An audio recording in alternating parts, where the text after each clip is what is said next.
Bom dia, irmãos. A paz do Senhor, amém?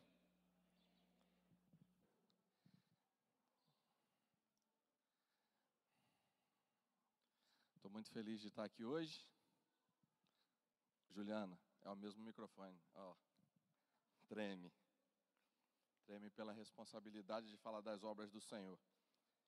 Mas, como é interessante nós cantarmos que o Deus de Elias, o Deus de Abraão, o Deus de Isaac, o Deus de Jacó, é um Deus que não há variação, que nele não há variação nem mudança.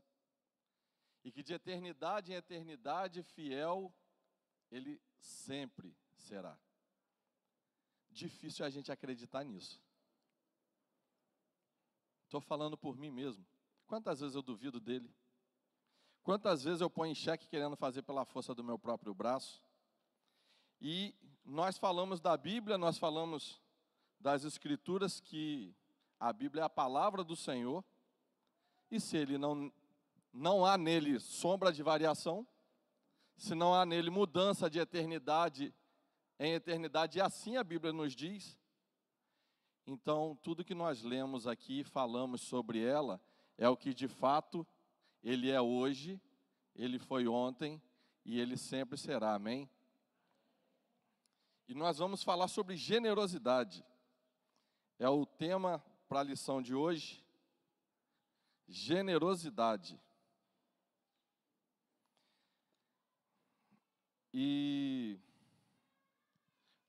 para começar a falar sobre generosidade,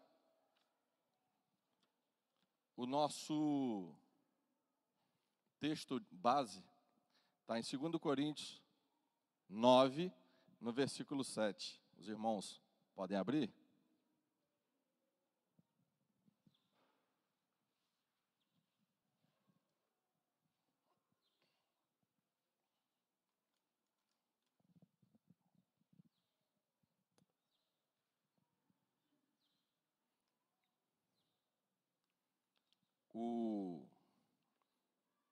A pessoa que trabalhou o texto, trabalhou em cima na revista da versão na NVI. E na NVI diz assim: cada um deve decidir em seu coração quanto dá. Não contribua com relutância ou por obrigação,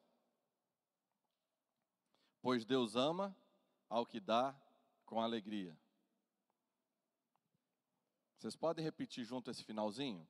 Pois Deus ama ao que dá com alegria. Amém. Aqui na igreja, é a segunda igreja, pastor, que eu estou e que eu presencio. Pouco nós falarmos sobre oferta, pouco nós falarmos sobre dízimo, mas é uma igreja que eu tenho testemunho dado pelo pastor daqui do púlpito algumas vezes, e em algumas conversas nossas, nesse período de pandemia, onde todas as pessoas estavam com certo medo de, embora estejam seguindo as regras, mas todos com medo de se aglomerar, de se ajuntar, e por dias a igreja ficou fechada, e depois com poucas pessoas, e depois foi melhorando, mas nunca faltou. O pastor sempre falou da fidelidade dos irmãos com os dízimos. E com relação às ofertas, já que a gente está falando de generosidade, foram 700 quilos de arroz, né? Perdeu a conta. Então os irmãos são generosos. Os irmãos são dizimistas. O dízimo já está estipulado, mas a oferta é algo que vai além. Ninguém disse para vocês quanto de arroz deveria trazer. Aí no dia eu estava trazendo aqui um arroz, já tinha uma pilha, de repente chega um com um fardo fechado e joga aqui em cima. Isso é uma prova de generosidade, um testemunho de generosidade que os irmãos dão. E para falar de generosidade com as pessoas que já demonstram isso, fica fácil. Fica fácil ao que os nossos olhos podem ver. Aqui no texto nós vamos falar de uma recomendação numa carta de Paulo para a igreja de Corinto, que era generosa em contribuir, que se propunha também em contribuir. Nesse aspecto, era uma igreja semelhante a essa também. Então, isso torna para a gente um pouquinho mais leve para falar sobre esse tema. Mas lembrando de que nós estamos falando de algo que é uma obediência, de algo que é real, mas é o que os olhos podem ver. E generosidade vai muito além da gente mexer no bolso, que às vezes é uma coisa tão difícil, ou uma das coisas mais difíceis, mas os irmãos fazem com facilidade. Os outros aspectos que a gente pode tocar aqui é algo muito particular de cada um de nós. É a generosidade, talvez, em lugares que ninguém vê. Mas, vamos falar um pouco sobre generosidade. E buscando lá no dicionário, generosidade é a virtude de quem compartilha por bondade. E aí, palavras que são sinônimas são a nobreza, a grandeza, a dignidade, a benevolência, a beneficência, a humanidade, a longanimidade. Todas essas coisas são palavras que expressam esse ato de generosidade. E o contrário da generosidade é a avareza. É a avareza. E aí, o pastor também costuma falar que quem tem para dar, sempre tem para dar. O avarento, ele está tão fechado, né, que a gente fala que atravessa nado com um sorrisal na mão e não derrete. Mas também não entra nada. O mesmo material que não saiu dali não permitiu que outro entrasse, por conta da sua avareza. E aí nós temos alguns exemplos na Bíblia do que seria esse ato de generosidade. Por exemplo, diante da dificuldade que uns amigos tinham para levar o seu amigo para ser curado, porque ele estava paralítico em cima de uma maca, tinha uma multidão, e normalmente, quando a gente vê multidão, a gente vê o bando que atrapalha. Embora também esteja querendo ouvir de Jesus. Mas normalmente eles causam algum atrapalho. E aí tinha uma multidão querendo ouvir Jesus também, e aí chegam os amigos com aquele paralítico na maca, e aí? Está cheio de gente, o que a gente vai fazer? Vamos voltar? Não, nós vamos dar nosso jeito, nós vamos além. Nós vamos subir, nós vamos abrir um buraco lá no telhado, não sei como é que foi feito aquilo, e vamos descer o cara lá no meio. E desceram o amigo lá no meio. Eles foram além do que se era proposto. E desceram ele lá no meio. Eles foram lá em busca de uma cura para o seu amigo. E o que Jesus Cristo fez? Foi além. Ele não só curou, mas ele disse: perdoados estão os seus pecados. Amém? Ele nos dá o exemplo do que é ir além, do que é ser generoso, do que é fazer algo que ninguém pressionou para fazer. Foi de forma muito espontânea como exemplo para nós.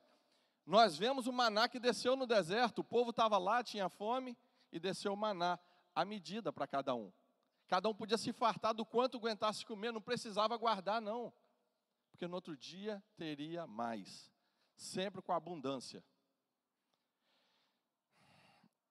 E nós vemos ainda o texto que diz: onde abundou o pecado, superabundou a graça. Não foi simplesmente a graça, que já é muito, que veio. Ela superabundou. Então nós temos exemplos vindo do próprio Deus. Exemplos vindo de Jesus Cristo. E com relação a ir além, tem uma coisa que toca muito no meu coração, e hoje já está muito oportuno para falar disso. Eu não sei o que é que Deus tem para mim lá na frente, com relação ao ministério e com relação à igreja. Mas, se por um acaso o Senhor me entregar uma igreja algum dia, eu peço a Ele que me entregue junto um Fernando e uma Fernanda. Porque essas pessoas fizeram muita diferença na minha vida. Nesse aspecto de generosidade, de ir além. Quando a gente chega ali, é o sorriso que te recebe. O sorriso não está na função, é generosidade. Eles nos chamam pelo nome. Eu sei o nome de pouquíssimas pessoas aqui. Eles nos chamam pelo nome. Eles aferem a nossa pressão. Eles colocam o álcool na nossa mão, que muitos, às vezes, acham ruim. Mas eles continuam fazendo, e felizes, e dando aquilo que eles têm de melhor no que eles estão fazendo. Eu não tenho como julgar o coração deles. Mas, independente disso, a proatividade que a gente vê, o estar pronto, o testemunho que se dá, é o cartão de visita, está na porta. Quem chega, é o primeiro impacto que tem são eles. Eu chego com a minha família, está chovendo, e vai lá um guarda-chuva no carro buscar. Chega uma pessoa mais idosa, traz até aqui, indica o lugar. Sabe, é ir além. E aí entra outras coisas que a gente não vê nas particularidades de cada um. Por exemplo, o quanto tempo será que eu gastei para estudar a lição para estar aqui falando com vocês hoje? Será que eu fiz isso com generosidade? Eu entrei, eu estudei, eu busquei saber sobre do que se está tratando? O que eu faço além quando eu estou ali no som com o pessoal? O que eu faço além quando eu estou aqui cantando com o pessoal? O que eu posso fazer além do simplesmente fazer o que é mandado para eu fazer?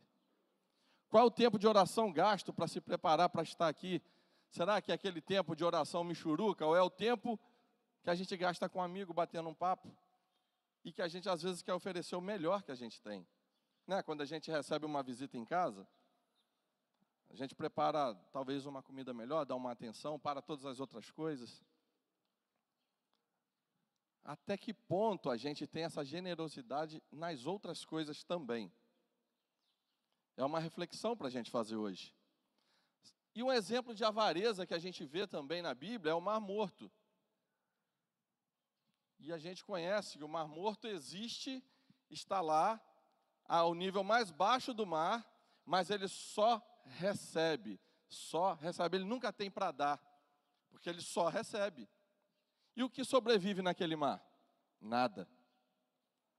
Dizem que você deita lá na água, você não afunda, tamanha densidade da água.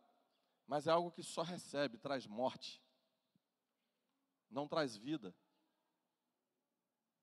Mas ao que é generoso, à medida que ele recebe, ele tem para dar. E ninguém é tão rico que não tenha um espaço para receber alguma coisa. Mas nós também sabemos que ninguém é tão pobre que não tenha algo para dar com generosidade. No capítulo 8, que é onde eu identifiquei aqui o início do enredo dessa carta, para chegar nesse tema com relação à generosidade, Paulo inicia falando aos irmãos de Corinto sobre a igreja da Macedônia, que mesmo sendo pobre, passando por muitas aflições, ela insistia em poder ofertar aos irmãos que estavam passando necessidade. E Paulo estava numa missão de arrecadar recursos para ajudar o povo de Deus. E essas pessoas, elas, mesmo não tendo nada sobrando, elas também insistiam para ofertar.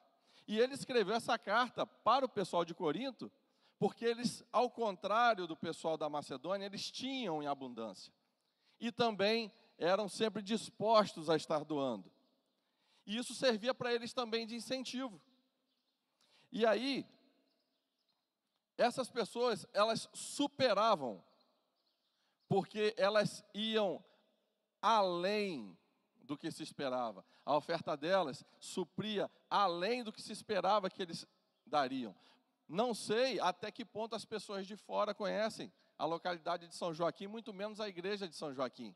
Mas quando a gente faz uma arrecadação do nível que foi feito, e seria para uma casa, de repente, uma casa de recuperação, de repente muitas outras foram abastecidas, talvez também alguém não estivesse esperando que isso viria de São Joaquim.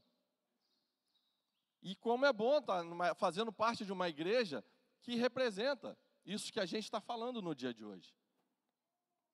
No versículo 3 do capítulo 8, do 3 ao 5, nós lemos assim, palavras de Paulo.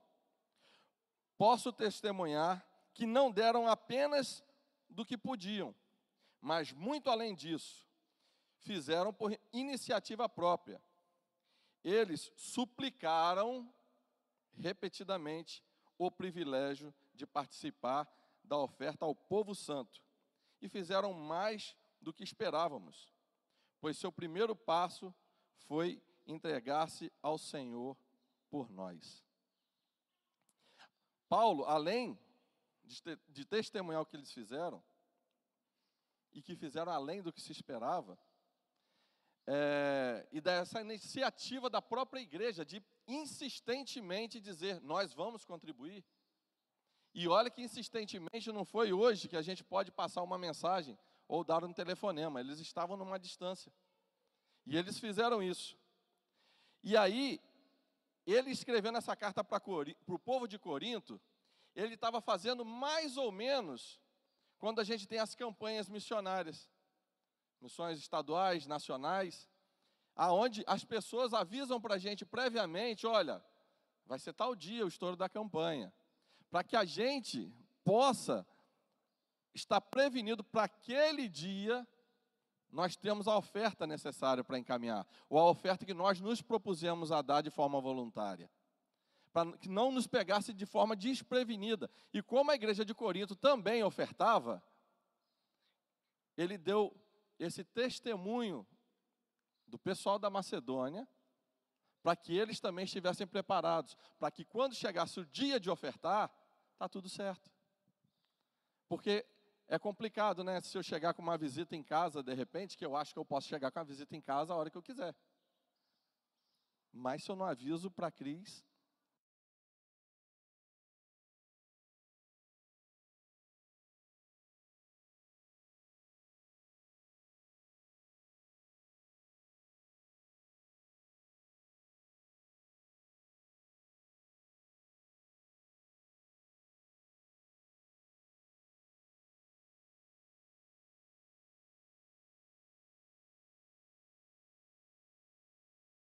não sei, para mim, simplesmente eu vou levar, já tem tudo lá. Mas são coisas dela, sabe? Aquela última meia hora que a gente vai acabar de dar aquela ajeitadinha no que já está ajeitado. Eu vejo esse zelo com Paulo, com a igreja de Corinto. O mesmo zelo que as pessoas têm hoje quando vão levantar uma campanha que comunicam a igreja antes, para que a gente possa se preparar para o dia de ofertar. E o interessante que nós vemos, no versículo 5, eles fizeram mais do que se esperava, pois seu primeiro passo foi entregar-se ao Senhor e a nós, como era o desejo de Deus. E aí, vem um detalhe interessante com relação à oferta. Eles, antes da oferta, eles se entregaram.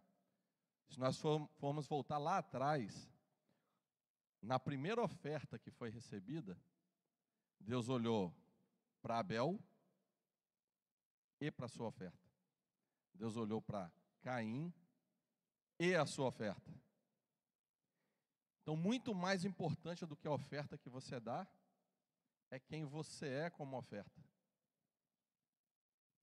E quem eu sou como oferta? Como eu falei, né, mexer no bolso, nós costumamos dizer que é uma parte do corpo que mais dói. E o bolso virou parte do corpo. Mas antes disso, já que nós temos tanta disposição para dar, o que eu tenho ofertado de mim ao Senhor antes de ofertar? Pessoas costumam dizer que vêm à igreja para receber a bênção. Eu tenho muita dificuldade com isso. Porque, assim, no meu entendimento, nós estamos aqui para oferecer, para prestar culto a Deus. Nós não viemos para receber, nós recebemos, porque Ele é grande, Ele faz o que Ele quiser, e Ele nos abençoa. E como nós somos abençoados vindo na casa do Senhor. Mas o quanto eu me ofertei ao Senhor antes de vir aqui para estar falando com vocês. O quanto eu me ofertei ao Senhor antes de estar ali cantando, louvando, junto com os irmãos. Primeiro, oferte a você mesmo. Depois, oferte ao Senhor. A sua oferta fica completa. A sua oferta vai ser aceita. A Bíblia ainda diz que quem tem algum problema com seu irmão, deixa a oferta ali.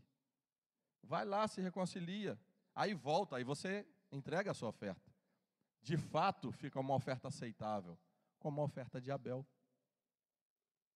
E como nós temos ofertado ao Senhor com as nossas vidas? Como nós temos ofertado ao Senhor lá onde ninguém vê?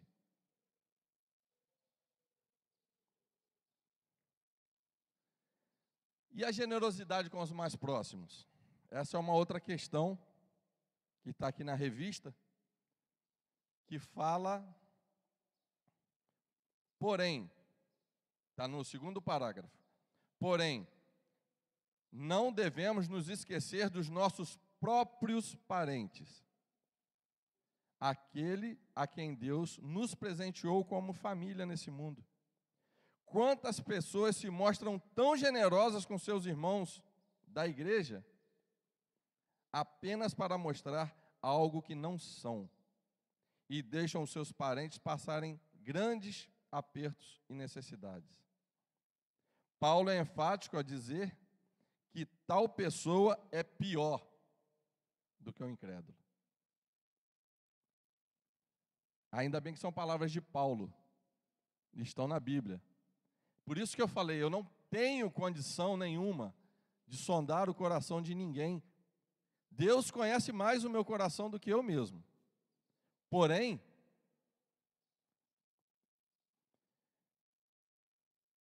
às vezes nós fazemos essa excelente atitude onde todo mundo vê como que estão os membros da nossa casa, os membros da nossa família.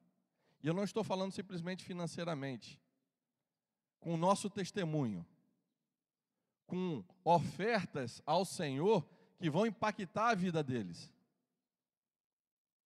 Como será que isso está acontecendo? É algo para que nós possamos refletir. Porque o nosso testemunho começa em casa, aonde normalmente é o lugar mais difícil. Mas, no final ele diz, e ele é enfático ao dizer que tal pessoa é pior do que o incrédulo. É hora de nós darmos um balanço na nossa própria vida. Testemunho de obras boas nós temos para dar. Mas esse testemunho é pessoal, seu, com quem vê a sua vida como um flagrante o tempo todo. Pessoa que você não tem como enganar, nem que você queira. E aí, nós vamos falar sobre a generosidade para ir além. No capítulo 9, no verso 7 ao 10. Cada um deve decidir em seu coração quanto dar. Não contribua com relutância ou por obrigação, pois Deus ama o que dá com alegria. Deus é capaz de lhe conceder todo tipo de bênção, para que em todo tempo vocês tenham tudo o que precisam. Muito mais ainda para repartir com os outros. Como dizem as Escrituras, compartilha generosamente com os necessitados. Seus atos de justiça serão lembrados para todo sempre. Como nós estamos lembrando aqui, o que foi feito há muito tempo atrás. Pois é Deus quem supre a semente para o que semeia, e depois o pão para o seu alimento. Da mesma forma, ele proverá e multiplicará a sua semente e produzirá por meio de muitos o fruto de justiça. Nós vamos lembrar, naquela multiplicação de pães e peixes, um menino tinha lá seu lanchinho com 5 pães e 2 peixes. Aquilo simboliza uma semente, como nossa oferta. E ele ofertou aquilo ali. Jesus Cristo pegou aquela semente e plantou. E o fruto daquela semente se transformou em pães e peixes para alimentar uma grande multidão. No final, ainda sobraram 12 cestos. Jesus mandou recolher, porque ele também não desperdiça nada. E aí eu pergunto a vocês, a gente pega uma única semente de jabuticaba, por exemplo, e planta. Quantas jabuticabas vão surgir daquela semente? Uma vez eu fui ao hotel Pedra Lisa, questões de serviço, de ver algumas coisas lá, e tinha assim um monte de pé de jabuticaba em fila, e aí nós começamos a colher jabuticaba. Jabuticaba bonita, grande, nós começamos a colher. E aí a colega da guarda que estava de serviço lá falou assim: ei, tem mais lá, vocês não vão pegar lá? Não, mas não. Eu falei, gente, eu não estou conseguindo pegar desse pé.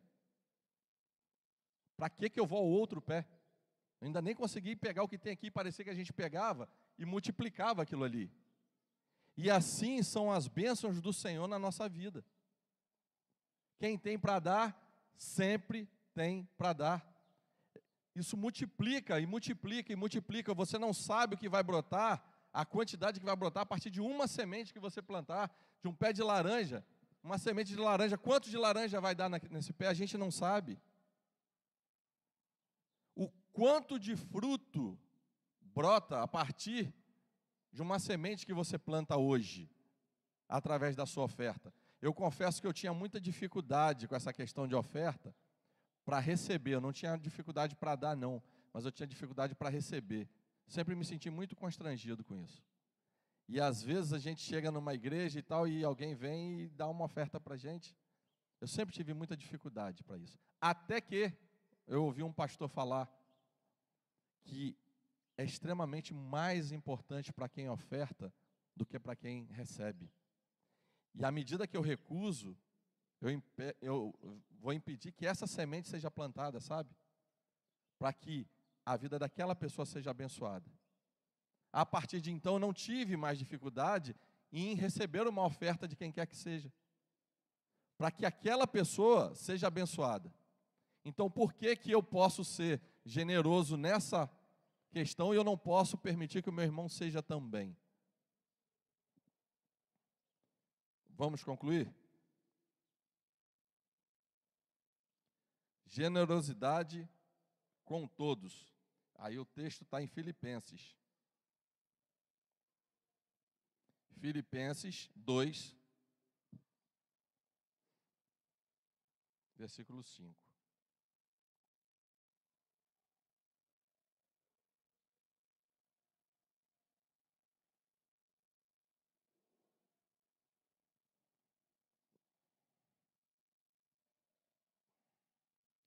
Tenham a mesma atitude demonstrada por Jesus Cristo. Embora sendo Deus, não considerou ser igual a Deus, fosse algo que devesse se apegar. Embora sendo Deus, não considerou ser igual a Deus, fosse algo que devesse se apegar. Em vez disso, esvaziou-se de si mesmo, assumiu a posição de escravo, nasceu como humano, quando veio de forma humana, humilhou-se e foi obediente até a morte e morte de cruz. Generosidade igual a essa, nós nunca vamos encontrar. Ele sendo Deus, ele se despiu de toda a sua glória, e se fez homem, extremamente pequeno como nós. Além de ter feito isso, Ele desceu mais. Ele entregou a sua própria vida por nós, por mim e por você. E a morte não foi qualquer morte, foi morte de cruz. Foi morte pesada, dolorida. Uma morte que você não é colocado na cruz e morre. Olha o que ele se submeteu sem precisar. Isso é ir além, e muito além. Algo que nós não vamos alcançar. Mas é o maior exemplo e a melhor referência que nós temos, que supera todas as outras. Que nós possamos nessa manhã caminhar, prosseguindo para o alvo que é Jesus Cristo, em ser cada dia mais parecidos com Ele. Embora seja difícil, embora a caminhada pareça impossível, mas que sirva de reflexão para nós todos os dias, e que nós possamos ser generosos no dar materialmente, porque também serve de testemunho para outras pessoas, e é uma semente que nós plantamos na vida de alguém, e o maior beneficiado somos nós mesmos. E que nós possamos refletir naquela maior oferta que nós damos para o próprio Deus, no momento em que só Ele vê. E isso vai refletir quando você estiver aqui em cima, isso vai refletir quando você estiver no trabalho, quando você estiver na escola, quando você estiver andando na rua. É o a mais. Amém? Que Deus nos abençoe.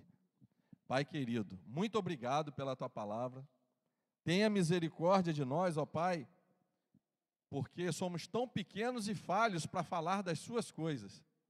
Senhor, nos perdoe, ó Pai, por nem sempre alcançar o objetivo do que o Senhor de fato pretende para as nossas vidas. Mas somos Teus servos, Senhor, e prosseguimos dia após dia para esse alvo, ó Pai, para nos tornarmos mais parecidos com Jesus. Abençoe, ó Pai, cada membro daqui da Igreja Batista de São Joaquim. Abençoe, ó Pai, cada pessoa que possa estar em casa ou em qualquer lugar ouvindo essa mensagem. E eu te peço, ó Pai, em nome de Jesus, que o Senhor complete em cada coração essa palavra, ó Pai. Palavra tão pequena, Senhor, mas que pode, pequena como uma semente, se tornar uma árvore frutífera. E esse fruto crescer e se espalhar e abençoar pessoas que nem sabemos. Senhor, que a abundância, ó Pai, que o Senhor derrama sobre nós possamos, ó Pai, também querer pedir como aquele povo pediu para contribuir. Nós que já temos o Espírito Santo do Senhor em nossas vidas, também possamos querer da sua generosidade, ó Pai, em estarmos não só com Ele, mas sermos cheios dEle, para a Tua honra e para a Tua glória. Em nome de Jesus. Amém.